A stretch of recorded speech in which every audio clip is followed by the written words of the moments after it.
బయట మీరు చేసే కోతి పనులన్నీ కూడా బాగా వ్యాపార ఆటగాళ్ళు. ఇంగ్లీష్ వచ్చింది ఎంజాయ్ అంటే. కలిసిన తర్వాత మంచి కథ అయింది అది. అదే సినిమా కింద తీసాం. చెస్ట్ పెయిన్ కింద లోపల అలా వచ్చేది అనమాట. జీవితంలో ఫస్ట్ టైం భయం అంటే ఏంటో అర్థం ఎలా చేసింది మాట.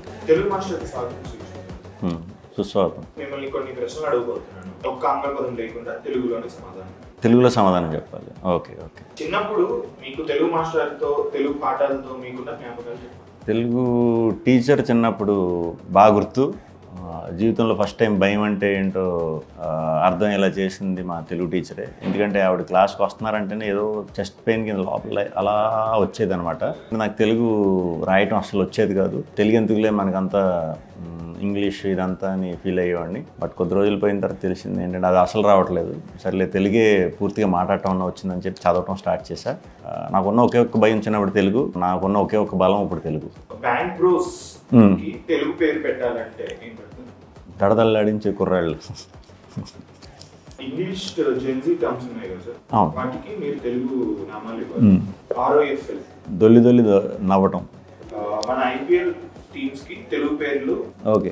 సన్ రైజర్స్, ఉదయించే సూర్యుల జట్టు, రాయల్ ఛాలెంజర్స్, ఈసారి కప్పు కొట్టే వీరులు, గుజరాత్ టైటన్స్, వ్యాపార ఆటగాళ్ళు, కోల్కతా నైట్ రైడర్స్, తెల్ల పులిబిడ్డలు, రాజస్థాన్ రాయల్స్, రాజస్వం ఉట్టిపడే జట్టు. మీరు వెంకటేష్ కి వీరాభిమాని కదా. అవును. ఆయన నటించిన 5 తెలుగు పేర్లు ఉన్న సినిమా.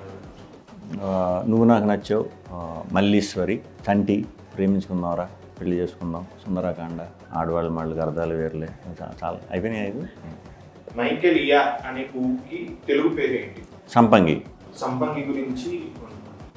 సంపంగి అద్భుతమైన నృత్యకారిణి. కూచిపూడి అంటే చాలా ఇష్టం. ఆ డ్యాన్స్ నేర్చుకోవడానికను కేరళ నుంచి బయలుదేరి సంపంగి మన తెలుగు స్టేట్ వచ్చిందనమాట. అలా నేను కలవటం జరిగింది. కలిసిన తర్వాత మంచి కథ అయింది అది. అదే సినిమా కింద తీసాం. మీరు అందరూ చూడొచ్చు, చూశారు కూడా. ఓం భీమ్ బుష్ గురించి ఒక్క ఆంగ్ల పదం లేకుండా తెలుగులో చెప్పండి. చాలా నవ్వుకోవచ్చు. కుర్రాళ్ళందరూ ఎగిరెగిరి దొల్లి దొల్లి నవ్వచ్చు. అలాగే ఆడవారు కూడా చాలా బాగా ఎంజాయ్ చేయొచ్చు. ఇంగ్లీష్ వచ్చింది ఎంజాయ్ అంటే. సినిమా అంతా కూడా ఒక మంచి అనుభూతి ఇస్తుంది. బయట మీరు చేసే కోతి పనులన్నీ కూడా బాగా రిలేట్ బయట మీరు చేసే అన్ని పనులు కూడా బాగా మీకు చూసినట్టు ఉంటాయి. మంచి నటీమణులు ఉన్నారు, కుటుంబం సభ్యులు అందరూ కలిసి చూడదగ్గ సినిమా. చిన్నపిల్లలు కూడా చూడొచ్చు. నాకున్న ఒకే ఒక బలం ఇప్పుడు తెలుగు.